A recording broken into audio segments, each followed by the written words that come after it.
पवन सिंह की पत्नी ज्योति सिंह ने लगाया पवन सिंह पर गंभीर आरोप। सीधे से आरोप लगाया, कहिए या इल्जाम लगाया। बहुत ही बड़ा आरोप है, बहुत ही बड़ा इल्जाम कह सकते हैं लगाया है। अब वो ये भी कहती हैं कि अगर ज्योति सिंह को कुछ हो जाता है, मतलब कि उनको कुछ हो जाता है या अपने आप को कुछ कर लेती हैं, तो उसके सीधे से जिम्मेदार पवन सिंह ही होंगे। ये उन्होंने देश वन न्यूज में अपना इंटरव्यू दिया। उन्होंने ये बताया, मैं आपको उनकी सारी बातें बता रहा हूँ उन्होंने क्या क्या बोला। उनका कहना है कि अगर उनको कुछ हो जाता है या अपने आप को कुछ कर लेती हैं तो उसके सीधे से जिम्मेदार पवन सिंह होंगे। उनका ये भी कहना है कि उनके ऊपर जो इल्जाम लगाया कोर्ट में पवन सिंह ने कि उनका किसी और के साथ रिलेशन है, संबंध है, तो वो इस चीज़ को प्रूफ करें। वो क्यों नहीं प्रूफ करते हैं? उनका सीधा सा कहना है कि ऐसा कुछ उन्होंने नहीं किया है। अगर कुछ वो कह रहे हैं, वो इल्जाम लगा रहे हैं, आरोप लगा रहे हैं उनके ऊपर, तो वो इस चीज़ को प्रूफ करें। और ज्योति सिंह ये भी कहती हैं कि वो जो दारू और सिगरेट पीती हैं, उनके ऊपर जो इल्ज़ाम लगाया है, क्यों लगाया गया है? क्योंकि जब पवन सिंह के साथ वो मुंबई में रह रही थी उनके फ्लैट में, तो वहाँ पे उनका पवन सिंह के दोस्तों का भी आना जाना था। तो उस फ्लैट के वॉशरूम में एक सिगरेट का टुकड़ा मिलता है, और वो टुकड़ा मिलता है किसको? पवन सिंह को। वो लेके आते हैं, वो ज्योति सिंह से पूछते हैं कि ये क्या है। तो फिर ज्योति सिंह बताती हैं कि ये आपके ही किसी दोस्तों में से होगा, किसी ने पिया होगा वो सिगरेट को।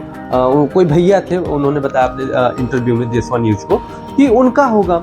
लेकिन ये बातें पवन सिंह मानने को तैयार नहीं थे। फिर ज्योति सिंह ने कहा कि अगर मैं ऐसा मतलब कि ये सिगरेट पीती तो इसका जो स्मेल होता है वो बहुत स्ट्रांग होता है, वो आपको पता चलता। आपके साथ ही मैं दिन भर रहती हूँ। लेकिन इस चीज़ को पवन सिंह मानने को तैयार नहीं थे। तो ज्योति सिंह अपने इंटरव्यू में कहती हैं कि आप मेरे ऊपर इतना इल्ज़ाम लगा रहे हैं।